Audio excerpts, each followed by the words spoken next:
Sa bayan ng San Agustin, isang tahimik na nayon sa ilalim ng lilim ng mga bundok, ang gabi ay laging may dalang misteryo. Ang mga tao rito ay simple at masaya, ngunit may isang bagay na hindi nila kayang ipaliwanag, isang bagay na bumangon tuwing gabing madilim. Iyon ay ang aswang, isang nilalang na nagtatago sa dilim at nagmamasid sa mga taong walang kamalay-malay. Si Aling Ising, isang matandang manguukit ng kahoy, ay kilala sa buong bayan. Sa kabila ng kanyang edad, siya ay malakas at masigasig at palaging naglalako ng mga ukit na gawa sa kahoy sa mga bahay ng kanyang mga kababayan. Ngunit sa mga huling linggo, napansin ng kanyang mga kapitbahay na siya ay tila nagiging abala sa gabi, lumalabas ng bahay kahit malalim na ang gabi at tila may mga bagay na hindi maiwasang mangyari sa mga oras ng dilim. Isang gabi, habang ang buong bayan ay natutulog, dumaan si Aling Ising sa isang madilim na eskinita patungo sa gilid ng kagubatan. Sa dilim ng gabi, hindi nakatakas sa kanyang mata ang isang hugis tao na nagmamasid mula sa isang lumang puno. Ang hugis ay may kakaibang anyo, mahahabang pangil, matalim na mata, at isang katawan na hindi karaniwang humanong anyo, isang aswang. "Bakit ka nandyan?" tanong ni Aling Ising, na parang walang takot. Ang aswang ay ngumisi, ang bibig nito ay lumaki, na parang handang sumabog ang mga pangil sa bawat sandali. Ngunit sa halip na umatake, humakbang ito at lumapit kay Aling Ising. "Aling Ising," wika ng aswang, "ako ang nagpapadala ng takot sa bayan, ngunit hindi ako ang iyong kalaban.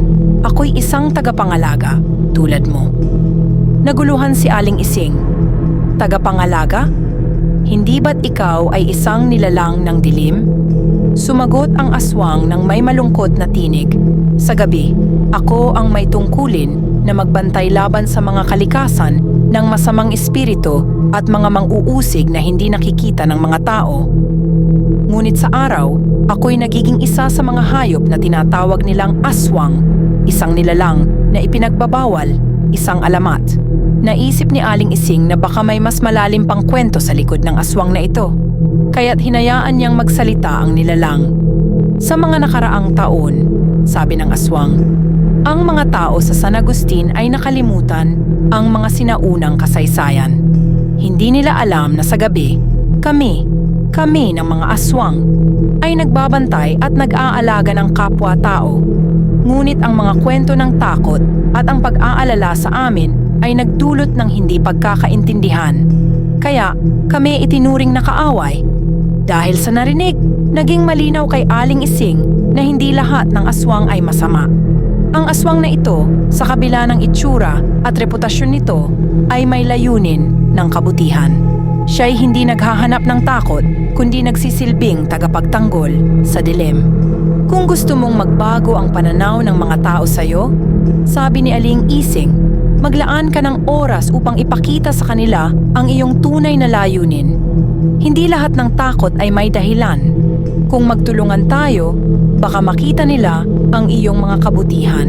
Ngumiti ang aswang at lumingon sa langit. "Marahil, darating ang araw na ang mga tao ay makikita kami sa ibang mata, hindi bilang mga halimaw, kundi bilang mga nagmamahal at nagtatanggol."